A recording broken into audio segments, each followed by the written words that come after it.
Bien, mesdames, messieurs, chers collègues, chers étudiants, je suis très heureux, très honoré de me retrouver face à vous dans cette école prestigieuse par laquelle j'ai le plaisir d'intervenir, Stéphane l'a dit, depuis déjà de très nombreuses années. Et donc je suis heureux de venir vous présenter dans le détail le processus, ce nouveau diplôme que nous avons décidé donc de lancer. Nous allons tout à l'heure même vous donner des dates très précises concernant l'organisation de cette première année. Alors je vais vous parler de ce nouveau DBA. Dans un premier temps, je serai amené à vous parler d'abord de cette école doctorale de management Panthéon-Sorbonne qui, comme l'a dit Stéphane, va venir asseoir la crédibilité scientifique de ce produit. Donc je vais vous en parler en quelques mots.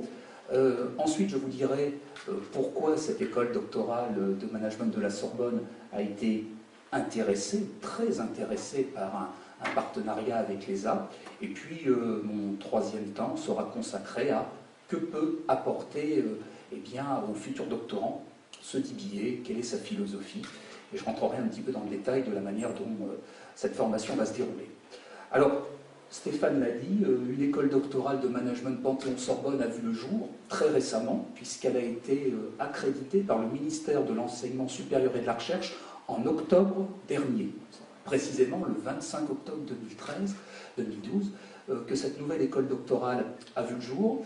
Cette école doctorale se compose de l'ensemble des enseignants-chercheurs en gestion de l'ESCP Europe et de la Sorbonne.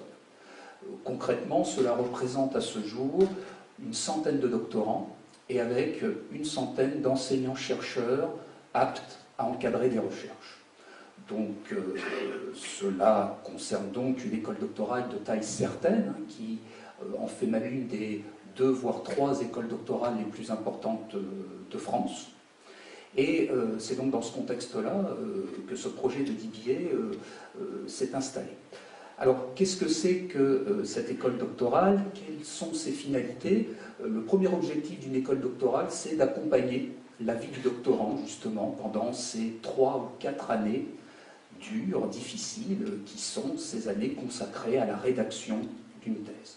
Donc ça, c'est le premier objectif, être aux côtés du doctorant, qui va passer par un certain nombre d'étapes durant toutes ces années.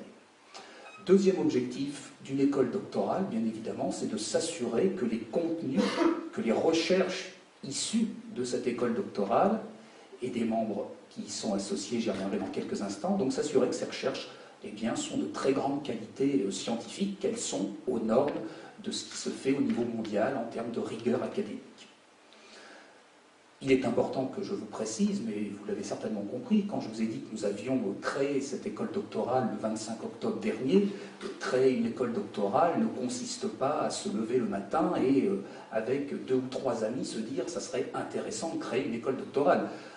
C'est un parcours du combattant qui nécessite de démontrer aux plus hautes instances ministérielles, académiques, universitaires que vous avez la crédibilité, la valeur scientifique nécessaire pour être cohérent avec un tel projet. Donc bien évidemment, ce parcours du combattant, nous l'avons vécu, je pourrais même dire que nous l'avons éprouvé.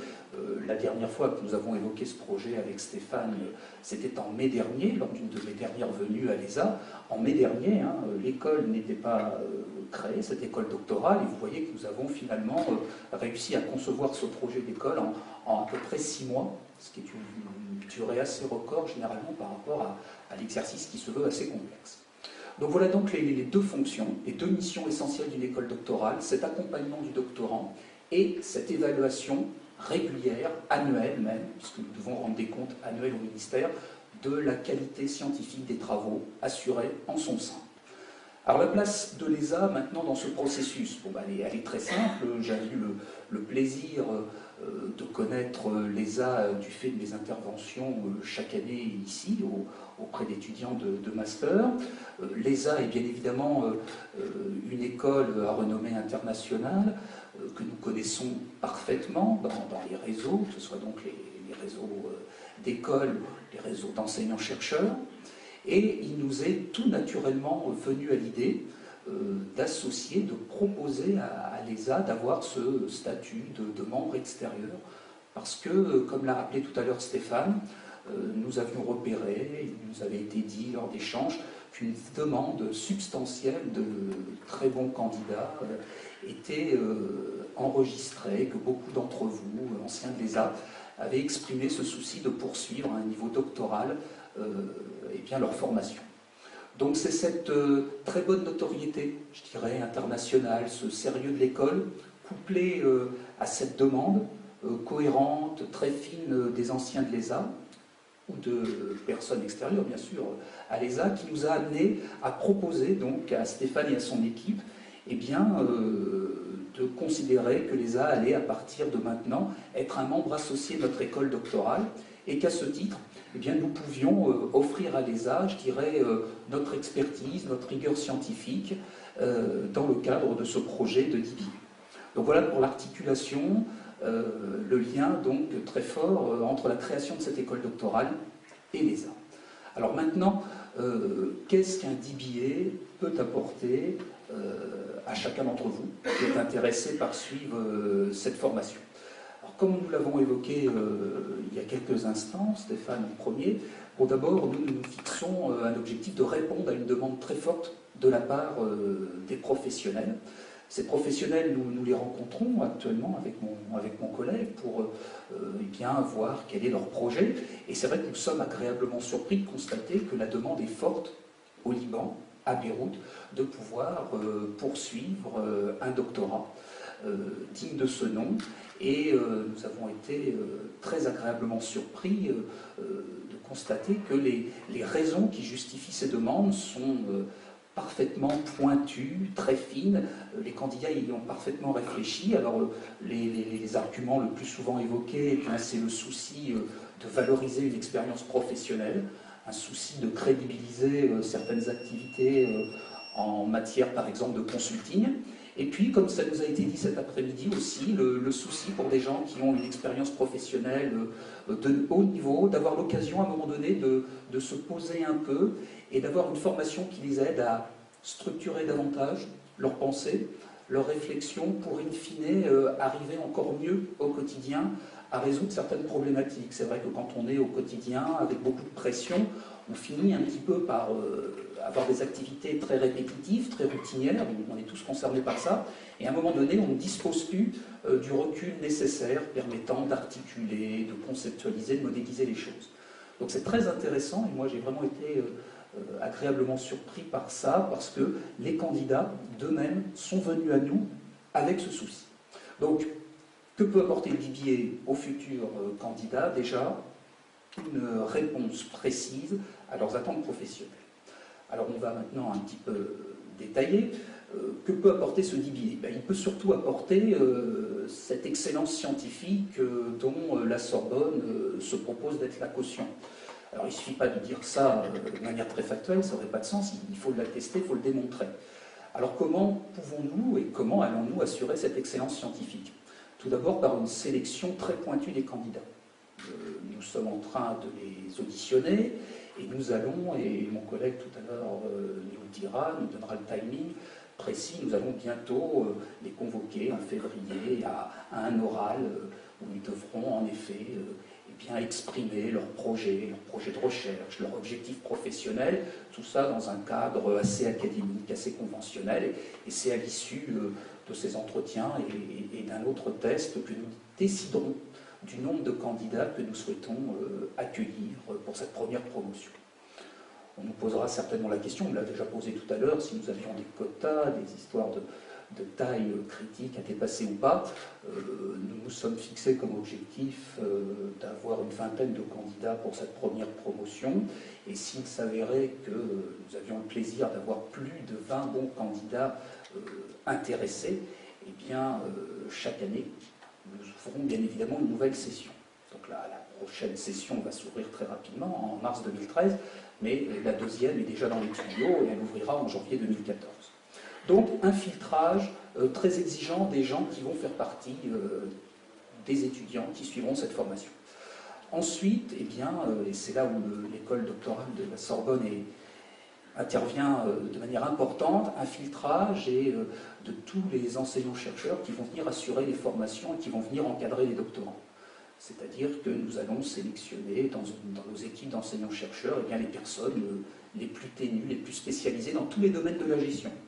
On n'a pas encore eu l'occasion de le dire, mais comme nous sommes un DBA consacré au management, à la vie des entreprises, nous allons encadrer des thèses dans toutes les disciplines de gestion, la finance, la GRH, le marketing, la stratégie, la théorie des organisations, le contrôle de gestion. Je pense avoir à peu près balayé les principales fonctions. Donc la porte est ouverte, bien évidemment, à tous les profils. Et donc, en tant que directeur de cette école doctorale, moi, je vais m'assurer que les interventions qui vont être dispensées auprès des futurs doctorants soient assurées par les meilleurs enseignants-chercheurs des quatre coins du monde, si je peux m'exprimer comme ça, et qui ont attesté et qui continuent d'attester, bien évidemment, d'une excellence scientifique.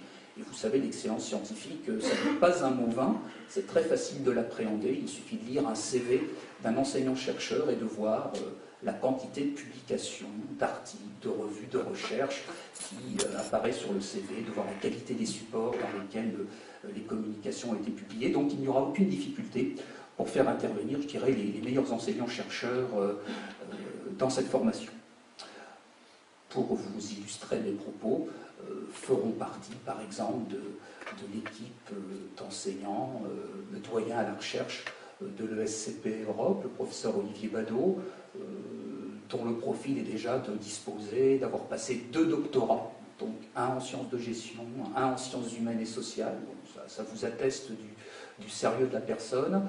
Nous aurons aussi le professeur Joël Bray de l'université de Caen qui sera parmi nous et qui est rédacteur en chef de la revue la plus valorisée d'un point de vue scientifique en France en marketing. Voilà, donc je pourrais continuer la liste comme ça, mais vous avez compris que nous allons vraiment composer une équipe d'encadreurs de très haut vol. Troisième apport pour vous qui allez choisir cette formation, c'est l'offre de cours que nous allons vous offrir.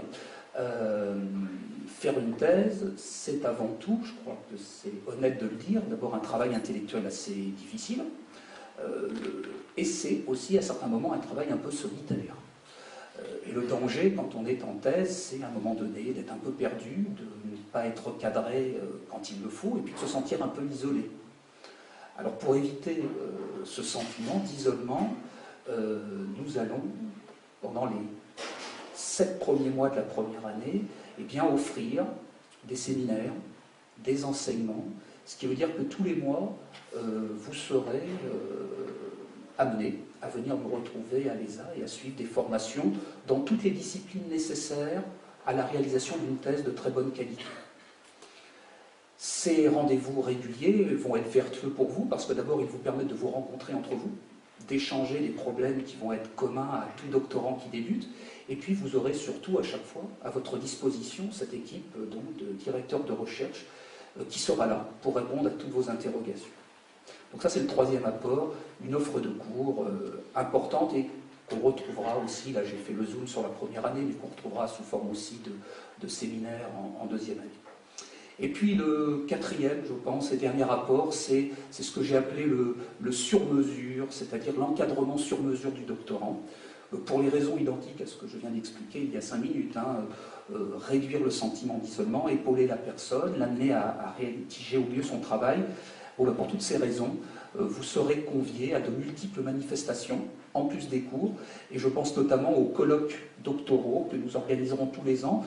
Colloque doctoral, c'est une journée durant laquelle tous les participants au DBA vont exposer l'état d'avancement de leur travail. Voilà, au bout d'un an, qu'est-ce que j'ai écrit, quels sont les problèmes que j'ai rencontrés, quelles sont les questions que je me pose, et durant toutes ces journées, durant ces colloques doctoraux, on échange entre doctorants, mais surtout entre doctorants et directeurs de recherche. Et là encore, généralement, par expérience, les candidats repartent chez eux d'abord assez rassurés, parce qu'ils ont pu parler de leur travail, recadrés quand c'était nécessaire, et puis psychologiquement, se sentant soutenus. Voilà pour ce qui me semble être les grands apports de cette formation à vous, futurs candidats. Donc pour synthétiser, pour ne pas être trop long, je dirais que l'école doctorale de la Sorbonne est ravie donc d'être en ligne par rapport à ce projet, est ravie eh bien, d'offrir ces services par rapport à tous les doctorants qui vont maintenant nous retrouver.